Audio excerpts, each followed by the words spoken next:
Hello, everyone. Welcome to our webinar, Getting Real with the Public. My name is Jody O'Brien. If you have not met me before, I am an educator and speaker in the real estate industry, and I've been in the industry for 30 years. I know this is actually my 31st year going into the industry. So I thought I would go back through a lot of my course material and look at a lot of things and find some of the things that we were doing, talking about, or training to in some market conditions that were not prime in the most recent past to a number of years ago as well, and bring them into our new millennial and take a look at how we could utilize some of these things with our consumers, with our public, with our fellow agents, et cetera, from this. So we're hoping that we get some information that you can walk away with today and actually put into action to not only keep your business up and going, but to prepare your business for whatever our new reality is in the future. So I want to thank you very much for joining us. By the way, this is a series, so you'll notice that there are 4 more to sign up for, 3 more to sign up for that may be of interest to you. And we're trying to build off of these things. So last week, or last Friday, we did Thursday, Friday. I know. I think we should just all admit that we need the calendar. We flip over. The old fashioned tells us what it is every single day. Although I guess I can look at my watch and have it tell me what we did. But we completely losing track of days and times and et cetera in our new normal that we have. But so they're out there, they're on the Greater Boston website, and you can take a look at what are some of the upcoming programs. If you're a broker owner on today's call, welcome as well. And we will hopefully see you at a series coming up starting the end of the week for broker owners, managers, team leaders, et cetera, to address some specific concerns. Today's program is being recorded, everyone, so we will have it available to you on some link or on the site of Greater Boston. I'm not sure. You can reach out or keep an eye out to them to look for the recording if you want to go back through it or you want to share some of it with some of your team members, your colleagues, other agents, broker owners, anyone else that you may want to share it with. If for whatever reason you have not over the past, and I was actually counting, started using go to meeting, go to webinar in 2009, early 2009. I think Greater Boston adopted it later on that year and started doing programs. So that makes us really almost 10 years into, or 11 years into using go to webinar. But if you've never joined us before, you should have a toolbar down at the bottom of your screen, although it may depend upon where you've placed it or what type of device you're on. So check over here if you don't see it, or over here if you don't see it. But on that toolbar, everyone, you'll notice there's a couple of features. You are all on mute. In other words, you're on listen only to me. So you want to click the question or chat feature that's down below, and that's how you can send me a message or answer me some questions, and I'll be looking at you to interact with me on some of these points. Also, there is a hand, so you can see that little hand icon with an arrow over it. And you can click on that, you can raise your hand. So let's have everyone click on their hands and see how they're doing. See, let's get, see, some of you are real. You can definitely be looking at this. By the way, I do want to remind you, I will keep stopping and looking at questions periodically for you. We have some really large audiences on today, so much more than many of us are used to in the past. So take a look at this information. Tuesday, PF says to me, Tuesdays, Jody, that's when we're doing them. Thank you, Mr. Jimenez, always keeping me on track. And by the way, hi, sorry we missed you the other day. But so those are some of the features that we're going to be using, and we're going to be sharing some of those information. Pardon me as I said this yesterday, everyone, that or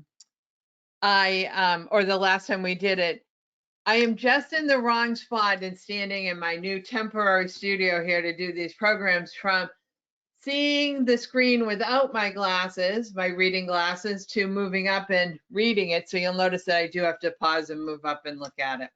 I don't know, one of those factors of life, right? So this program, I actually, I believe that I started presenting this particular program in 2000 and I think 7 or 8-ish or so, in that last subprime meltdown marketplace. And we started talking about things that we needed to do to interact with the public. By the way, I find it very interesting as we look back on some of these down real estate markets in the past, to really forget sometimes how significant they were. You know, once we kind of survived them, we sort of lessened them in our mind. It reminded me of what people always say about childbirth, you know. Well, you're going through, you're never having a child again, and about a month later and that, you've completely forgotten what it's like. But that may be true in the real estate world, because I found a chart that was in this platform, which I took out because it was now dated, and went to look to substitute it, and found it was really a tremendously down market, which had an interesting spike in 2010 to an upward spike that was prompted by the stimulus package that was out there, only to be followed by, again, a down market because the stimulus package wasn't sustainable, and we went through another period of a down market, and then have spent, I don't know, probably 5 or so more years climbing out of that down market. So we know that the real estate industry is full of ups and downs. We know that many of us, not all of us, but many of us, survive different marketplaces. And we also know, no matter what our market conditions have been like, people buy and sell houses. They have to buy them, they want to buy them, they're investing in them, all different reasons why people are looking to the real estate market. So I think it's really important that we take a look at really providing the service that we need to for our clients, because I think this is truly what it's all about. It's one person taking care of another person. And I actually read that in a post recently, and then when I went back to give the person credit for it when I wanted to use it, I couldn't find it, so I apologize to whoever it is. But it was one of the most brilliant explanations I ever heard about what customer service is, particularly in this market. It's one person taking care of another. And if we're going to consider ourselves as a service-related industry, and you know, we've had that debate for years, sales versus service, and et cetera, then if we have a tendency towards service, we really need to make sure we're taking care of that other person. We're taking care of our clients and customers that are out there. So I think now's the time that your clients deserve information and services that they want and is of value. So that's a lot of what we're going to be talking about. And by the way, I'm going to actually end this presentation with a little survey that you have been hearing me talk about for 20 years.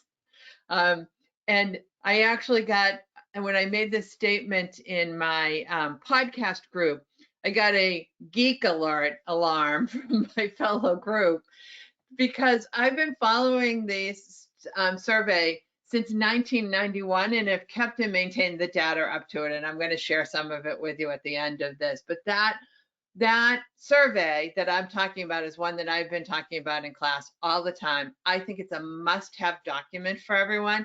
And that's the profile of home buyers and sellers that the National Association of Realtors does every year. So our latest edition is the 2019. It came out in November. It does every year now, comes at annual convention. Dated, but it's really good information to remind us of some really important factors. And I'm going to talk about this very significant question that NAR has been asking buyers and sellers for a very long time. What do you want? What do you need? What's that information? What do you find useful? So we're going to talk a lot about it from our perspective, but we're going to end it from our consumers' perspective as to exactly what they want, need, and we should make sure we're giving them. So you may have noticed that REAL was all in caps because it's a little bit of an acronym for what we're going to talk about. We're going to talk about a reality check, and I'm going to get real in this information. We're going to talk about education. Now, I'm going to focus on educating your consumer, all right? Your clients, your customers, the public in general, your target market, your farm, all of those people.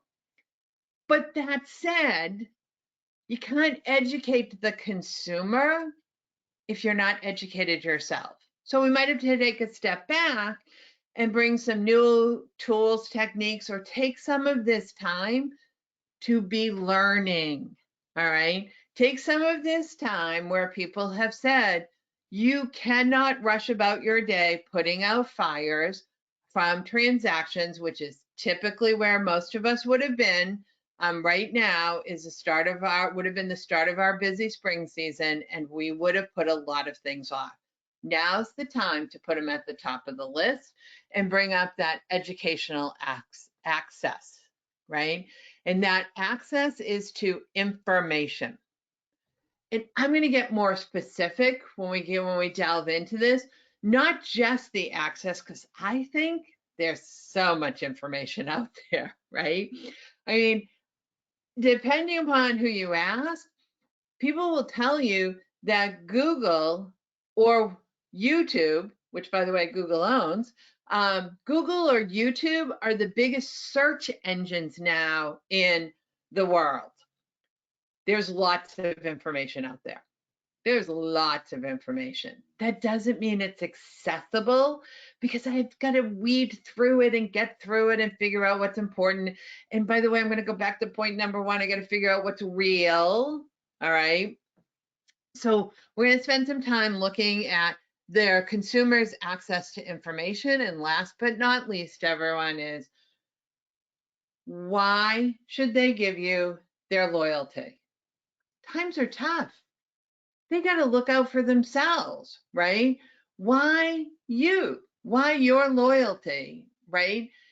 How do you gain that trust and that loyalty from that consumer? So those are the things we're going to look at: the reality check, their education, their access to information, and their loyalty to you. So let's look at number one. Let's look at factual information, not based on a panic mindset. Yeah, we're not going to be the news media, everyone, who, this adage goes long way back, long before we ever used the term fake news or any of those things. But we have always said the media will print good news or bad news, and they prefer bad news because bad news, and this shows you how old that statement is, bad news sells papers, right? Let's talk about facts, not in a panicked mindset, but what is going on in your marketplace. So let's take a look at the facts that the consumer wants and needs from you. Take a look at this picture that I selected, everyone. Do you see the rainbow? Do you see the clouds? Or do you see the breaks in the clouds? Because any one of those things are just your conclusions. The fact is the picture has all three of those things, right? It has bad news with the clouds. It has great news with the rainbow. And it has some breakthrough information. some cutting edge, some new things as the clouds part their ways.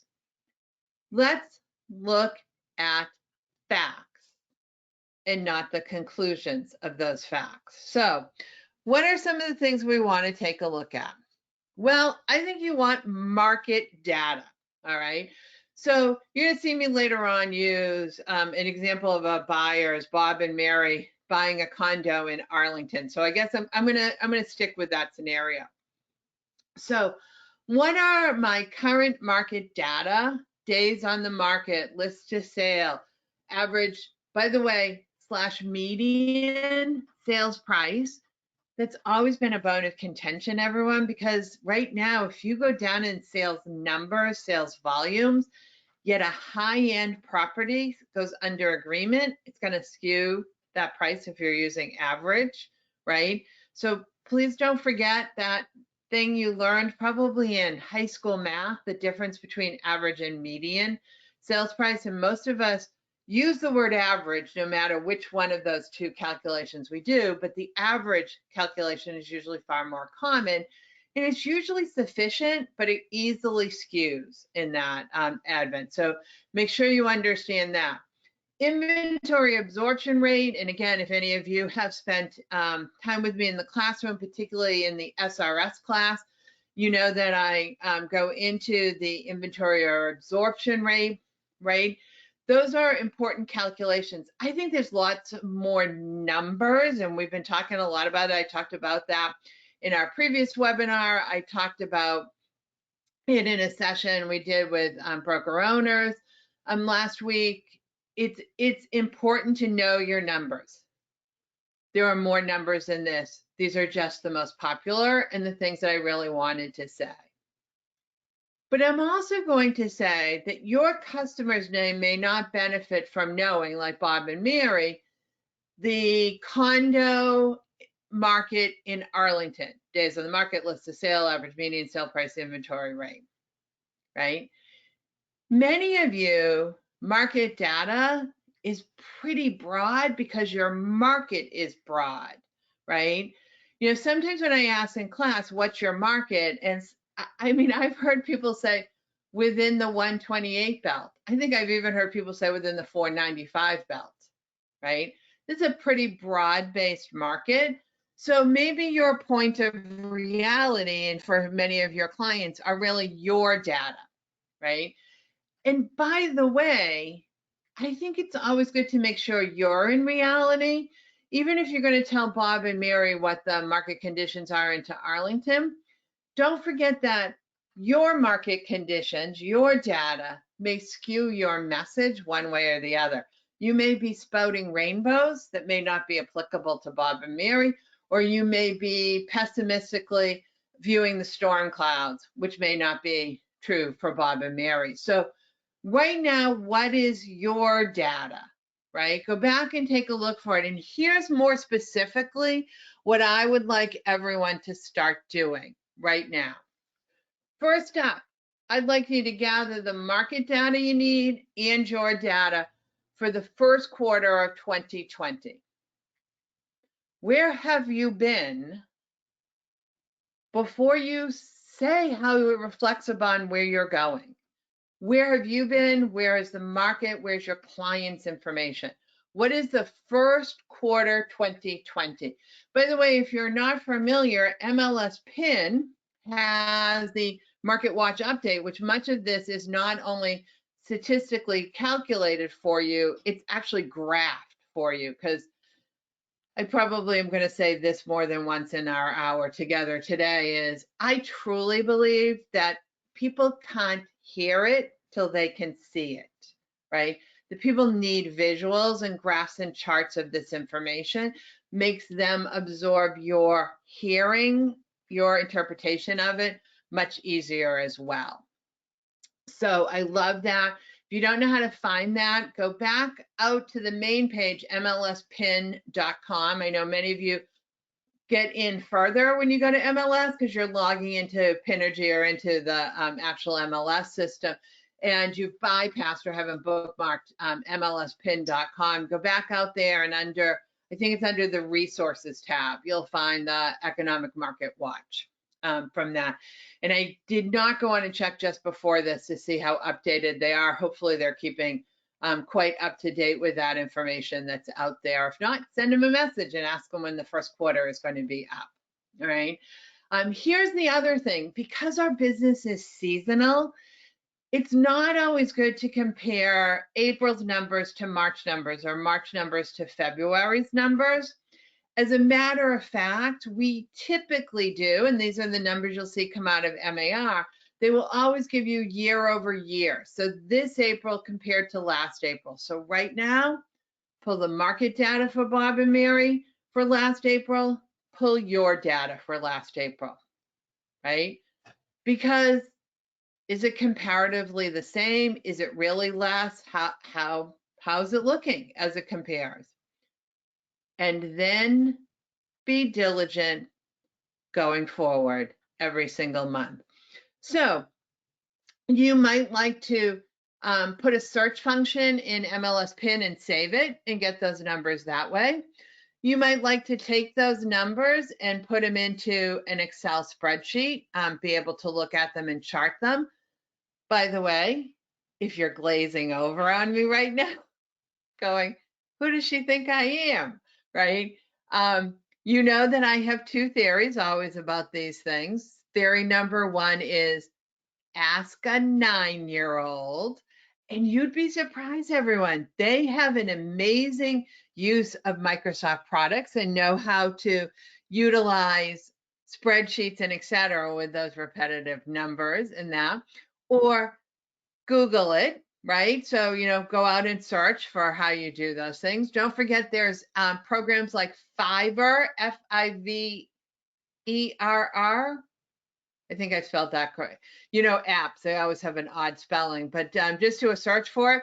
That allows you to look for a job, like taking data and putting it into a spreadsheet for you, to farm that job out to someone for $5. And I suspect there's a lot of people on Fiverr right now looking to help you out with that information.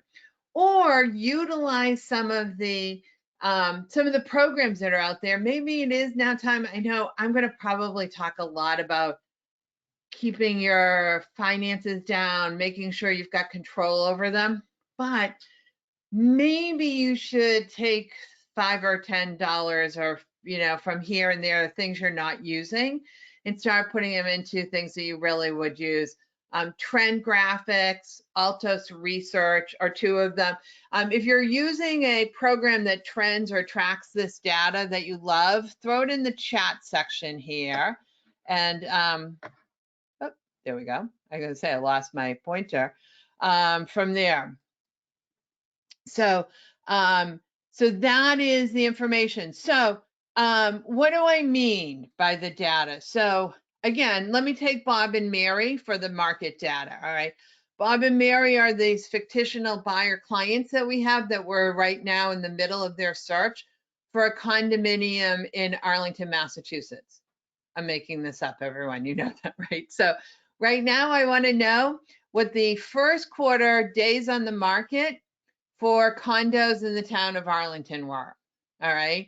I want to know the first quarter numbers for the list to sale price ratio for the condominiums in the town of Arlington. All right.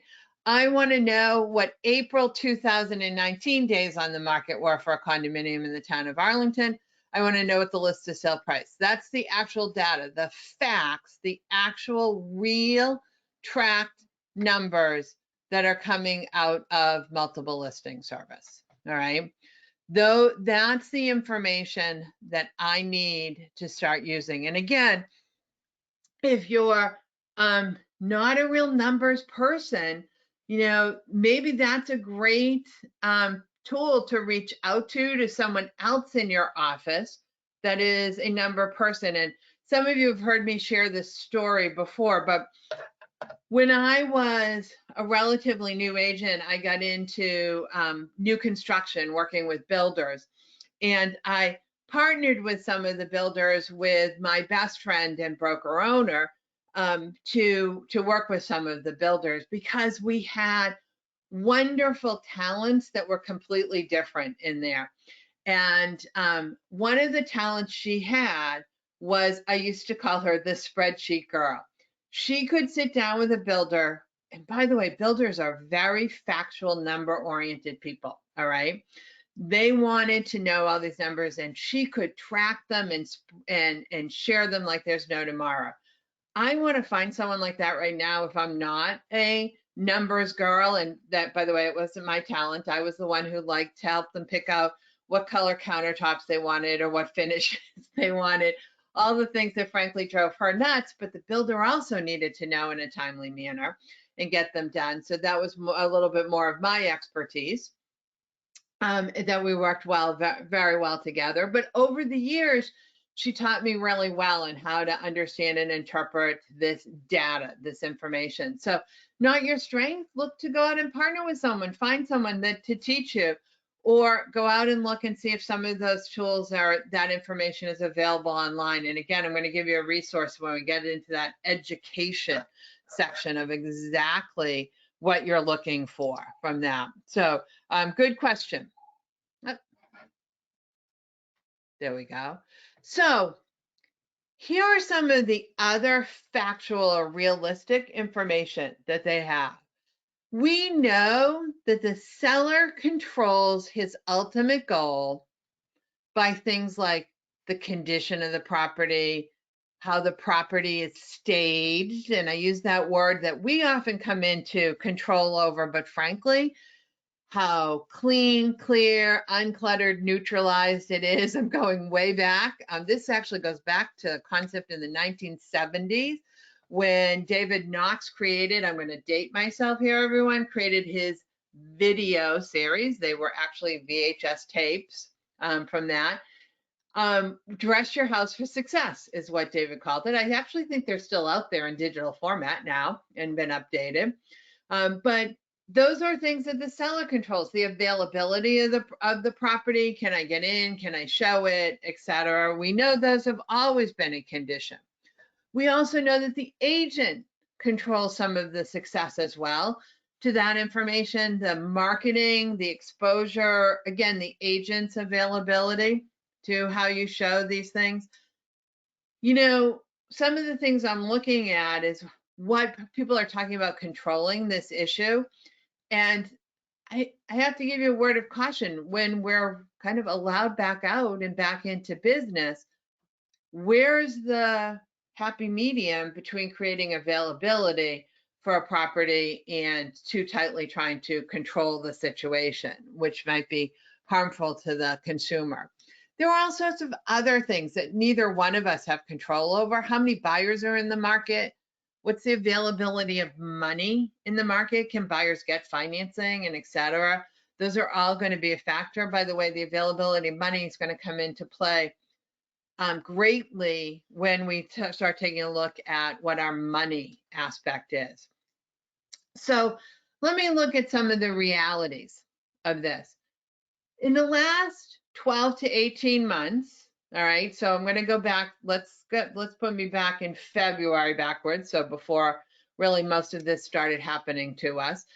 So from February 2019 to February 2020, would you agree that if the seller had a property in what I'm going to call current trend condition, you know, on trend, open concept, you know, granite or stone quartz countertops, white cabinetry, light neutral gray paint, you know, that trend look to it.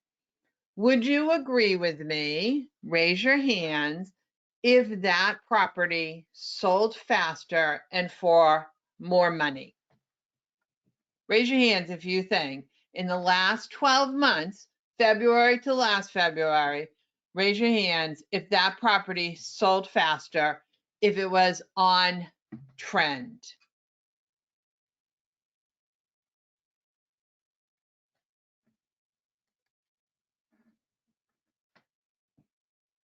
Okay. That's most of you. All right. So let me put your hands down. All right. So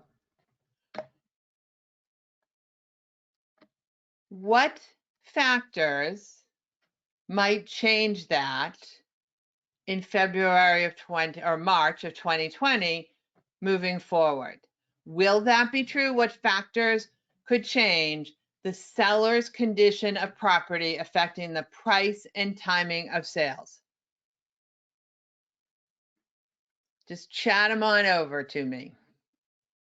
What factors could change from the on-trend property going forward? I'll give you a hint. Christina and Tarek.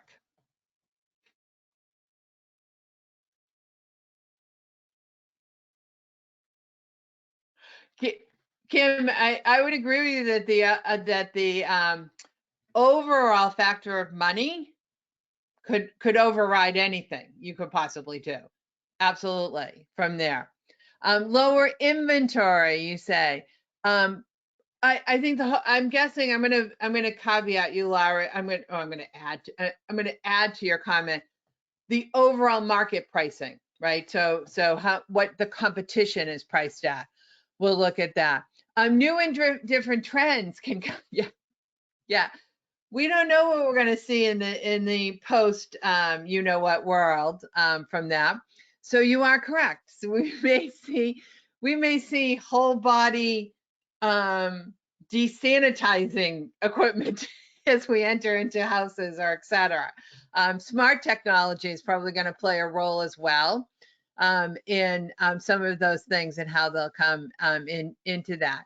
Availability, I agree. Will come into those. So, Jennifer, I absolutely agree with you. I think that we're going to see, and I'm going to actually use the term investor because I think we have put a negative connotation over the years to the term flipper. And I will say that I think there's two types of investors. There's the buy and hold investor, and there's the buy and sell investor. All right. That buy and sell investor is the person that we turn to flipper. But I think that experience has shown us that in each and every market downturn, we have seen a change in the buyer profile to investors. And I think that will be true as well today. You know, it goes back to that old Warren Buffett, you know, when the market gets bad, the fools rush out and the savvy rush in, you know, now's the time to buy. That's true in the real estate market as well. So does an investor want the property that is already on trend? No, because he can't make any money in that respect. He's paying the highest amount that he's going to need to recoup in however he's using to hold it, which is usually renting, right? Or in selling it. So he's actually going to look for completely the opposite point of view, is the best value that he can maximize out, which usually is a property the least on trend that comes their way. So those properties may become much more sellable than many of you are seeing right now in your marketplaces, right? Where you have a primary purchaser. For many of you, you have a huge amount of millennials in your marketplace who have typically looked for on-trend properties, right? So that may be very different. So those are some of the things I want you to start looking at. That's the data of your business, right? How many properties were on? How many properties were on trend? How many properties were in poor condition? How quickly did they sell? What was the comparison? Those are all things we can be tracking right now. And we can be giving factual information for how they change as well. Many of you also said some of these factors that I have down here as well. The flip side on the buying side, right? What's going to affect your buyer clients? What are some of the facts that they want to understand? They want to understand the facts of financing, right? What's happening in our financing world? If you have not had a conversation with your favorite loan officer yet, what are you waiting for? Pick up the phone. Hi, how are you? How you doing? Anything I can do for you?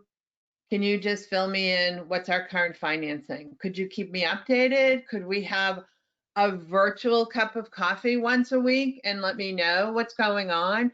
That's the factual data that I want, right? What about contingencies, right? Most of you got up to speed fairly quickly in a heated market, what a buyer needed and did not need for contingencies, what was helpful to him, what wasn't helpful to him. Where will contingencies go from now on? Right now, again, we introduced you last week. We'll remind you again, both the Greater Boston Association of Realtors and MAR have a special COVID-19 page, and you should have that bookmarked in your browser right now, and you should know that there are addendums and contingencies for impacts of this virus affecting the purchase of property, right? What's a buyer's motivation? Gosh, we've been talking about this forever in ABR. Why are you spending time with buyers that are just looking? Well, you know what? In a down market, that still happens. Oh, maybe I'll just see if there's a good deal out there. Yeah. What's their actual motivation? What do you control? The search process? I think so. And right now, everyone, I think you need to potentially expand the search process. And I will share with you that I just heard an interview with Brad Inman. He's doing these interview series on Inman News that you can tune into, everyone.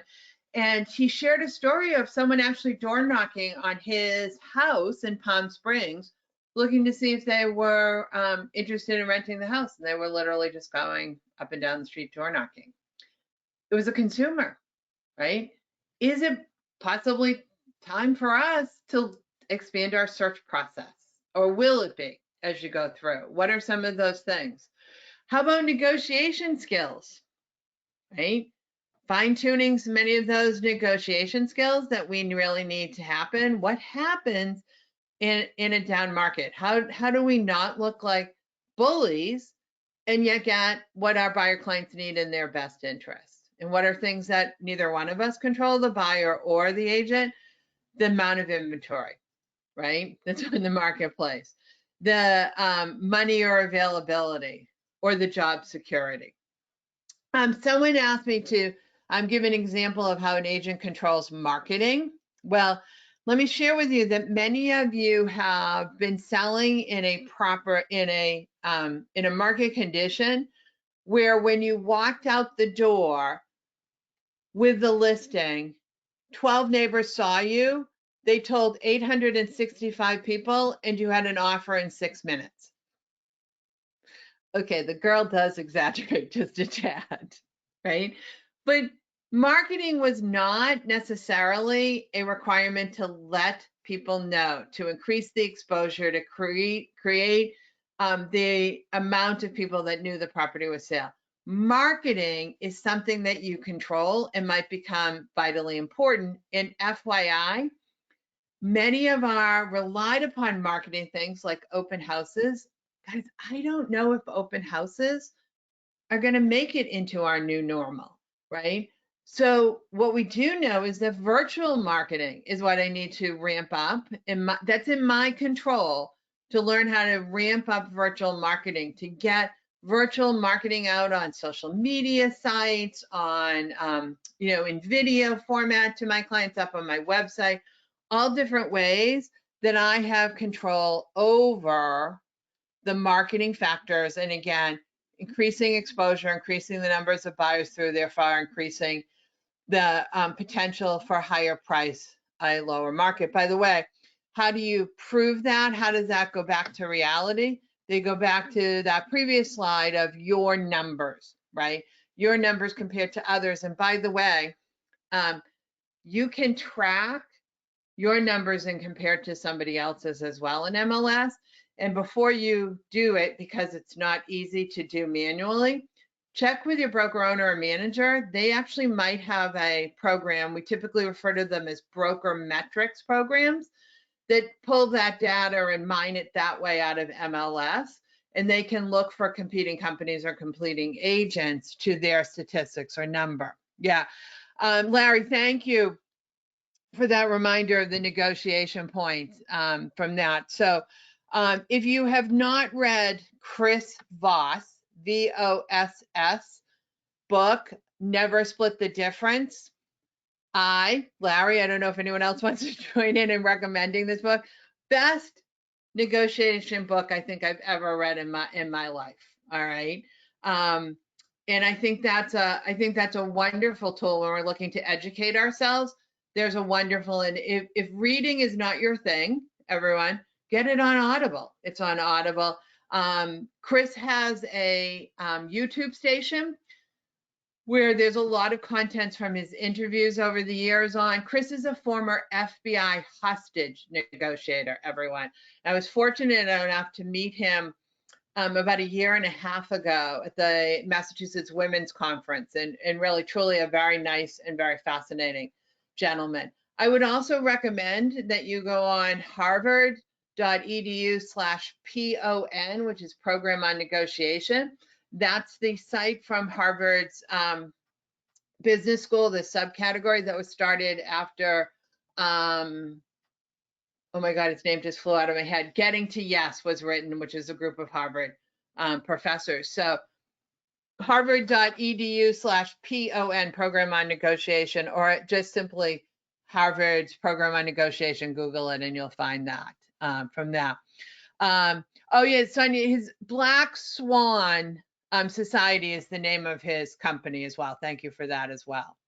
So those are all tools that you can utilize. Again, those factors that are kind of based in reality for where they're going. So let's go in and take a little deeper dive into the information that you can give your clients to educate themselves and help them make wise decisions. What's best for them. So I think this is just a little bit of how they should make their decision. What information do they need? Who should they get that information from? And how should they analyze it and use it? I think that makes a great process for a customer to make a decision. Should I sell my house? Should I buy a house? Should I even list my house? Should I accept an offer? What price should I have? All of those decisions that consumers will be needing to make regarding real estate as we go through. So let's look a little bit at the what. Again, the numbers. What are the market conditions? Not what you think they are, not your conclusions, but what's the factual data of the market conditions? I think that's really important for them to understand and have that information from there. What's the factual information about financing? I think money availability is going to be a big issue. And one of the things that we know that made a major impact in our last down market, in our 2008-ish market, it started to fall in 2005, and lasted through 2011. The two factors that made a huge difference was one, albeit temporary, was the stimulus package. Bam, already got that done, everyone. Stimulus package out there will have an effect. But the other really more lasting effect was the implementation and the broad-based use of our programs, the HARP, the HAM, I've forgotten what all the other initials and acronyms names of the products were that we had out there, but they were the relief programs for people struggling to keep their homes and et cetera, the financing availabilities to them. And that really is what helped us out of that dilemma right now. So let's hope that the situations, the Consumer Financial Protection Bureau that was put in place, and NAR's diligence in watching this thing, and trust me, they have been diligent, everyone, in watching this information, that will stabilize as quickly as possible our financing situation in here. And again, you should be looking at those things. You should be reading about the stimulus package and understanding how it affects real estate, not just for yourself, but for your clients and their properties as well. And I know it's hard, but NAR is trying to get that information kind of out to you in little bites and make sure that you understand that. So make sure you read that. Talk about it in your office meetings and make sure you understand. And last but not least, what's their inventory or competition that's out there. And as we said earlier, that was one of the greatest factors that changed our market previously, was our huge increase in inventory driving the price down. All right. So that huge foreclosure market in our last down market. Who should they get their information from? Well, frankly, let's look at who they are getting their information from, is the news media. And again, as we said, good news, bad news, they're looking for either. Bad news is definitely what they prefer. And frankly, we've been into a false sense of friendship, so to speak, because they've had so much good housing news to portray. We've forgotten what it was like in the past when they had just nothing more than bad market news. So they will convince Bob and Mary in Arlington that the market is absolutely tanking because in Phoenix, Arizona, the market is down significantly. Yeah, pretty sure one has nothing to do necessarily with the other, or certainly directly with the other. Indirectly, yes, one could make that argument that it was there. I'm not going to name names here because in my book, everyone, they're all the same. You guys like to pick on one of these third-party aggregators. Hopefully everyone knows what I mean, but they are the systems that we have allowed to be in place that have taken our information, our data, our statistics, most significantly our listings, and feed them out to the consumer and sell us the consumer back. Yeah. I don't care who you call them because, again, I think they're all the same. That's why I'm not going to put that big Z word here on one of them. I think the third-party aggravators, I said aggravators. Oh, that was like a Freudian slip instead of aggregators. Did you guys catch that? I know. Maybe I'm going to start to call them that now, the aggravators. They're already putting data and information out. As many of you know, I do something I think all of you should do. I have random searches in there as if I were a consumer. I like to see what information they push out to me and what they give me. And they're already pushing information out to your clients. I think who they should be getting their information from, frankly, is you, right? You should be out there with your consumer and chatting with them, getting that information out to them, right? And how do they get that information? You know, you can let them continue to get it passively by the information being pushed to them by the third-party aggregators, to the news media, et cetera. Or you can help them in the active search. You can set up a relationship with them to get that information out to them. And more specifically, I'd like to see you target that information. I'd like to see Bob and Mary not get information about real estate in general, or the market in Phoenix, Arizona, or Massachusetts, or Greater Boston. I'd like to see Bob and Mary get information from you specific to their desired information in Arlington condominium marketplace.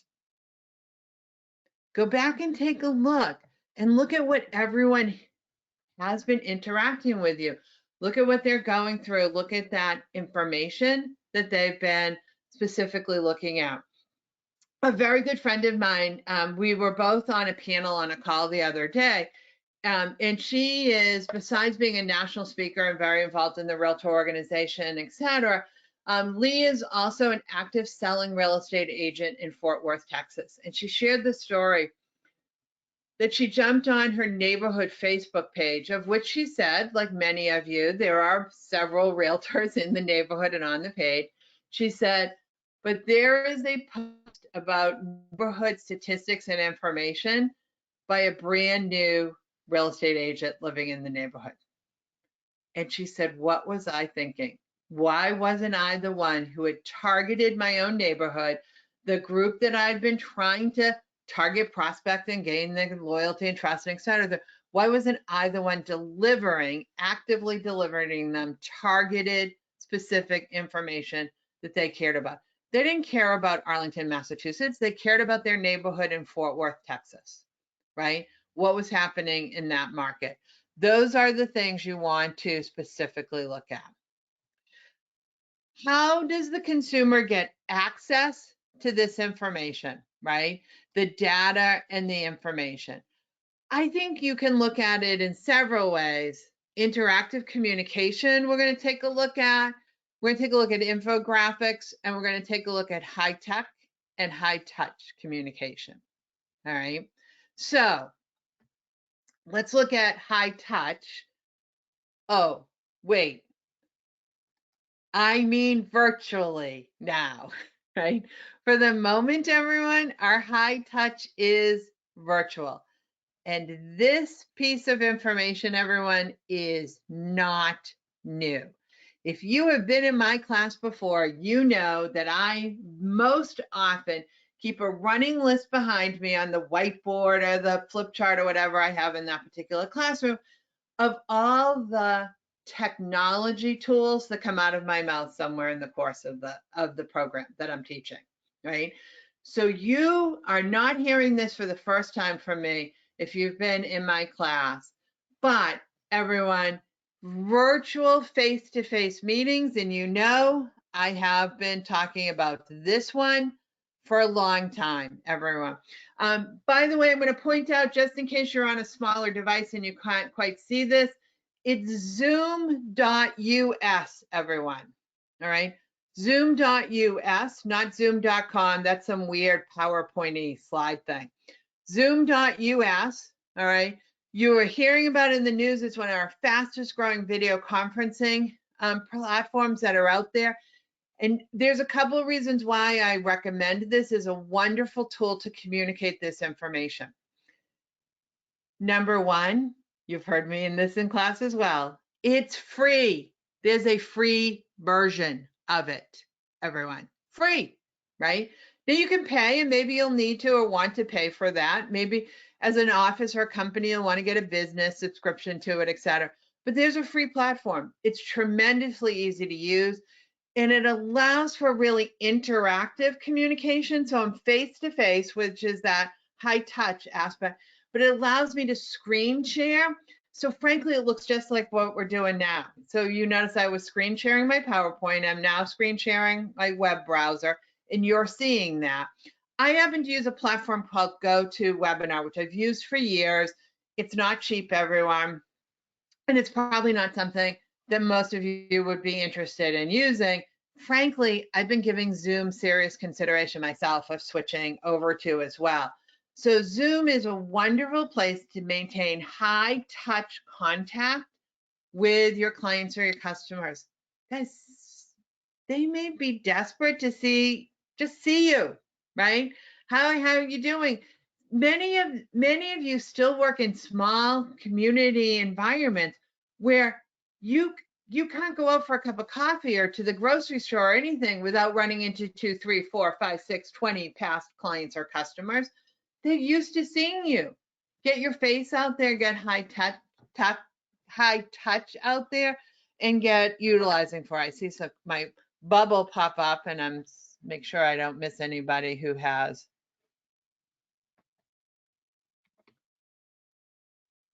You are correct, Anna. The free version has only 40-minute use to it, which under normal circumstances per month, under normal circumstances would have probably been enough. But you're right, it may not be enough for what you want to do with it, but start there before you look to the paid version. It has some of the lowest paid tiers that are out there. So for most of you, you don't need the webinar side of the platform. So when you look for just the meeting side of the platform, they have, I think their tiers start as low as $20 a month. All right. I think I actually heard that on there. So yeah, take a look at that. The pricing right here is actually, let me click on it.